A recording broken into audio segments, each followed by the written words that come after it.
ঢাকা থেকে কক্সবাজার যেহেতু দূরের পথ, তাই সবাই সকাল সকালই বেরিয়ে পড়েছে। কক্সবাজার পৌঁছাতে প্রায় ৮-৯ ঘন্টার মতো লাগবে।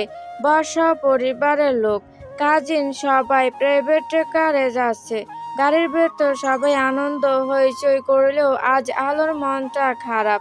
সে চেয়েছিল 7:30 আসতে, কিন্তু লোকটা তাকে ইগনোর করে অন্য গাড়িতে উঠেছে। এটা নিয়ে তার যত সব মন খারাপ। আপু, তুমি ঠিক আছো? না মানে, আজ এত শান্ত। আলোর কেন জানি খুব রাগ হলো। সে মুহূর্তে ছোট বোনের উপর চেঁচিয়ে উঠল, আমাকে কি তোদের মানুষ বলে মনে হয় না? আমার মন খারাপ কষ্ট বুঝি হয় না? সব সময় হাসি খুশি বকবক করি বলে কি কখনো শান্ত থাকতে পারি না?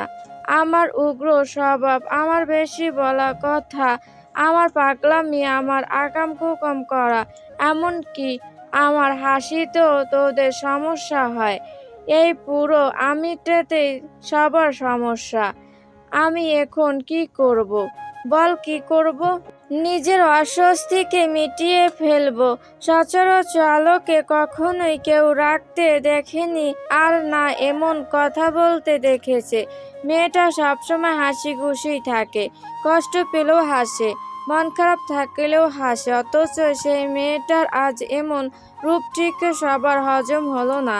বড় বোনের চিল্লানি খেয়ে তো ছায়া কেঁদেই দিয়েছে। ড্রাইভিং সিটের পাশে সিটে রোহিত বসেছিল।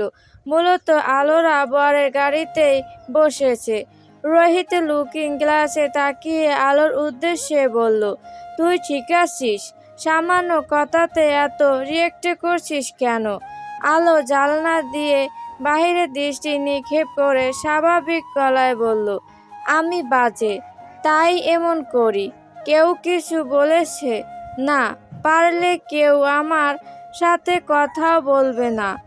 আলোর তেরা তেরা জবাব ঠিক বুঝতে পারল না রোহিত। তবে মেয়েটাকে আর গাটালো না। হয়তো মন মেজাজে বিগড়ে আছে মেয়েটার। ছায়া মায়ার সাথে লেপ্টে বসে আছে, মাঝে মধ্যে নাক টানছে। আলো কিছুক্ষণ চুপ করে বসে থেকে শব্দ করে দীর্ঘশ্বাস ছাড়ল। ছোট বোনকে টেনে নিজের কাছে নিয়ে এসে জড়িয়ে ধরে মাথায় চুমু খেয়ে শান্ত গলায় বলল, সরি বোনু, তোকে বিনা কারণে বকা দিলাম। আসলে মুড একটু বিগড়ে আছে, তাই স্যাত করে উঠেছি। প্লিজ রাগ করিস না। বিয়ে বাড়িতে গিয়ে তোকে আমার ভাগের রোস্ট দিবনি।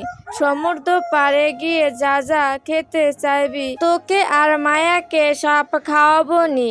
এবার চাইলে অক্টোপাসও খাওয়াবো। আমি একটুও মানা করব না। এমনকি তিমি মাছও এনে খাওয়াবো তোকে। তবুও আমার কথায় কষ্ট পাস না। তুই জানিস তো তোর আপু একটু অবুঝ, তাই হুটহাট এমন করে ফেলি।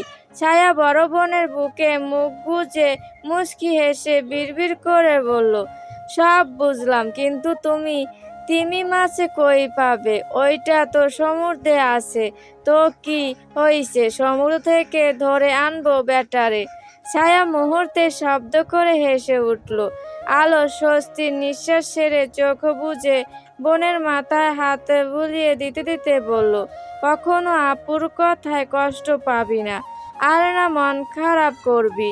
সকাল গড়িয়ে দুপুর ও দুপুর গড়িয়ে বিকেল হয়ে এসেছে। লং জার্নি করে অবশেষে কাঙ্ক্ষিত জায়গায় সবাই পৌঁছালো। আস্তে ধীরে সবাই নেমে এলো গাড়ি থেকে। আলো নিজের লেহেঙ্গা দুহাতে ধরে গাড়ির ডোর খুলে নামলো। সামনে এগাতে চেয়ে অনুভব করলো পেছনে ওড়না আটকে গেছে। আলো বিরক্তিতে পেছনে ঘুরে ওড়না ধরে টানাটানি করতেই পাশ থেকে একটা পুরুষশালী বলিষ্ঠ হাত এসে তার ওড়না ছাড়িয়ে দিল। আলো চমকে উঠে পেছনে ফিরতেই তার কপাল স্পর্শ করলো উপ্ত বুক। খুব চেনা ও অতি প্রিয় পুরুষশালী পারফিউমের ঘ্রাণ পেয়ে আলো মুহূর্তেই পিছনে সরে গেল। অতএব কিছু না বলে মানুষটার পাশ কাটিয়ে চলে যায়। বাড়ির প্রবেশ পথে নারকেল গাছের দীর্ঘ সারি জড়িয়ে দেওয়া হয়েছে নীল আর সাদা মরিচে বাতি, যা দূর থেকে দেখলে মনে হচ্ছে আকাশের নক্ষত্রগুলো নিচে নেমে এসেছে। সাজসজ্জায় আধুনিকতার ছোঁয়া থাকলেও ঐতিহাসিক টান স্পষ্ট। সদর দরজায় টাকটা কলাপাতা আর শোলার নকশায় তৈরি করা হয়েছে খোশ আহমেদ গেট। উঠোন জুড়ে রঙিন শামিয়ানা রঙানো হয়েছে, যার নিচে বসে আছে পাড়ার চঞ্চল কিশোরীর দল। তাদের পরনে স্থায়ী ও তাঁতের শাড়ি, আর চুলে গুজে রাখা সতেজ বুনো ফুল। বিয়ের বাড়ি এক কোণে চলছে বিশাল কর্মযজ্ঞ। বড় বড় ডেকচিতে রান্না হচ্ছে ঐতিহ্যবাহী মেজহানি মাংস এবং সামুদ্রিক মাছের বিশেষ কোনো পদ। ধোয়া ওঠা ভাতের গন্ধ আর মশলার জাজানো গন্ধে চারপাশ মামা করছে। প্রবীণরা পান সুপারি মুখে দিয়ে বসে আছেন বাড়ির বারান্দায়। তাদের গল্পের আসর বসেছে পুরনো দিনের বিয়ের স্মৃতি নিয়ে। যেহেতু সবাই অত দূরের পথ থেকে এসেছে, তাই মেহমানদের আগেই খেতে দেওয়া হয়েছে এবং সন্ধ্যার দিকে বিয়ে পড়ানো শুরু হবে। আলো কথা মতো তার রোস্ট ছায়ার প্লেটে দিল। তখনই খেয়াল করলো তার প্লেটে রোস্ট। আলো সরু চোখে পাশে বসা ষাঁড়ের দিকে তাকায়। আদার দুটো টিস্যু আলোর কোলের উপর রেখে শান্ত গলায় বলল, আমাকে পরে দেখো, আগে খাবার খাও। আলো কিছু না বলে চুপচাপ খেতে লাগলো। আদারও খেতে শুরু করলো, আর মাঝে মধ্যে এটা সেটা বউয়ের প্লেটে তুলে দিল। সন্ধ্যা হয়ে আসতে বিয়ে পড়ানো শুরু হয়ে গেল। মেঘলার পরনে লাল টুকটুকে জামদানি শাড়ি আর রোহিতের গায়ে শেরওয়ানি। কাজী সাহেব সকল নিয়মকানুন মেনে রোহিতকে কবুল বলতে বলে। ছেলেটা সময় নষ্ট না করে 3বার কবুল বলে দেয়। এটা নিয়ে পাশে দাঁড়ানো কাজিন বন্ধু বান্ধবরা সবাই হেসে উঠল। কাজী সাহেব এবার মেঘলাকে কবুল বলতে বললে মেয়েটা একটু সময় নিয়ে ধীরে সুস্থে কবুল বলতে সবাই আলহামদুলিল্লাহ বলল। অবশেষে দুটি মানুষ পবিত্র বিবাহ বন্ধনে আবদ্ধ হয়। আলো এক কোণে বসে থেকে আর চোখে তার ছাড়কে দেখতে ব্যস্ত। পরনে সাদা পাঞ্জাবি এবং উপরে হাতা কাটা কালো কোটি। বাম হাতের কবজিতে সিলভার রঙা ব্যান্ডের ঘড়ি। বড় বড় চুলগুলো সুন্দর করে জেল দিয়ে সেট আপ করে রাখা। সুন্দর মুখশ্রী, লালচে ঠোঁটের কোণে একটুকু হাসি দেখা যাচ্ছে। মানুষটাকে শার্ট পরলে বেশি মানায় নাকি পাঞ্জাবি পরলে বেশি মানায়? আলো মনে মনে ভাবলো, আই থিঙ্ক পাঞ্জাবিতে বেশি সুন্দর লাগে। এটা ভেবে আনমনে হাসলো। লোকটা তার বাবার সাথে বসে থেকে টুকটাক কথা বলছে, মাঝে মধ্যে আবার হাসছেও। শ্বশুর জামাইয়ের মধ্যে এত ভাব হলো কখন ঠিক বুঝতে পারলো না আলো। তার বাবা তো জামাইকে পেয়ে এক প্রকার তাকে ভুলে গেছে, এটা মানতে পারলো না আলো। সে লেহেঙ্গা ধরে তার বাবার সামনে গিয়ে গাল ফুলিয়ে বলল, আমার বাবাকে দেখেছেন? মেয়ের এহেন কথায় মতিউর রহমান যেন আকাশ থেকে পড়লেন। তিনি অবাক কণ্ঠে বললেন, আমি তো তোমার বাবা, চোখে কম দেখছো? ডাক্তারের কাছে নিয়ে যাব? আলো কিছু বলবে তখনই আদার সোফায় শরীরটা এলিয়ে দিয়ে বলল, চোখে কম নয় আব্বু, বলুন আপনার মেয়ে খাবারের সাথে নিজের ব্রেনও খেয়ে নিছে। স্যারের মুখে আব্বু সম্বোধন শুনে আলো চমকে উঠল। তার মানে এই লোকটা তার বাবাকে শ্বশুর বলে মেনে নিয়েছে, কিন্তু কখন? তুমি ঠিক আছো মামুনি? বাবার কথা শুনে আলো কপাল কুঁচকে বলল, তুমি তো দেখছি জামাইকে পেয়ে মেয়েকে ভুলে গেছো। আদার আবার পাশ থেকে শ্বশুর মশাই উদ্দেশ্যে বলে উঠল, আপনার বড় মেয়ে যে এত হিংসুটে সেটা জানা ছিল না। আলো বিরক্তিতে নাক মুখ কুঁচকে তার বাবাকে বলল, তুমি কিন্তু এখনো বললে না আমাকে কেমন লাগছে বাবা। মতিউর রহমান হাসলেন। মেয়ের অভিমান বুঝতে পেরে কাছে টেনে পাশে বসিয়ে কপালে ঠোঁট ছুঁয়ে আদুরে কণ্ঠে বলল, আমার মেয়ে আমার ছোট পরী, সে সবসময় সেরা এবং অনেক কিউট আর আদরে। বাবার প্রশংসা শুনেও কেন জানি আলোর মন ভালো হলো না। সে উদাস মনে বলল, কিন্তু আমি অন্যের চোখে বাজে বাবা, খুব বাজে। একথা শুনে আদার ঘাড় কাঁধে করে মেয়েটার মলিন চেহারার দিকে তাকায়। তার ওই কথা এখনো ধরে বসে আছে মেয়েটা। মতিউর রহমান মেয়ের মন খারাপ দেখে বুকে টেনে নিয়ে মাথায় হাত বুলিয়ে দিতে দিতে বলল, আমার সোনা একদম বাজে নয়। তোমাকে যে বাজে বলেছে তার চোখের সমস্যা আছে, নয়তো আমার ফুলের মতো কোমল মেয়েকে কি কখনো বাজে বলতে পারতো? আর তুমিও এক বোকা মেয়ে। কে কি বললো সেটা নিয়ে মন খারাপ করছো কেন? একটা কথা মনে রাখবে, আমরা যেটা পছন্দ করি সেটা যে সবার পছন্দ হবে সেটাও না কিন্তু। তাই শুধু শুধু মন খারাপ করে লাভ নেই। আলো বুঝলো বাবার কথা, তাই সে কথার প্রসঙ্গ পাল্টিয়ে কিছু বলতে তখনই একজন ভদ্রলোক এসে তার বাবার সাথে কুশল বিনিময় করতে লাগলেন। মতিউর রহমান উঠে দাঁড়ানোর ফলে এখন আদার ও আলো সামনাসামনি। মেয়েটা সোজা হয়ে বসে আর চোখে সারের দিকে তাকাতে চোখাচোখি হয়ে গেল। আলো চট করে নজর সরিয়ে নিল, তবুও সে অনুভব করতে পারছে ওই অসভ্য লোকটা তাকেই দেখে যাচ্ছে। বাবাকে ওই মানুষের সাথে চলে যেতে দেখে আলো উঠে দাঁড়ায়। লেহেঙ্গা দুহাতে ধরে সামনের দিকে পা বাড়াতেই ওড়নায় টান পড়ল। আলো কপাল কুঁচকে পিছনে তাকায়। লোকটা আলতো হাতে তার ওড়না টেনে ধরে আছে। আমি সুন্দর জিনিসের কখনো প্রশংসা করি না।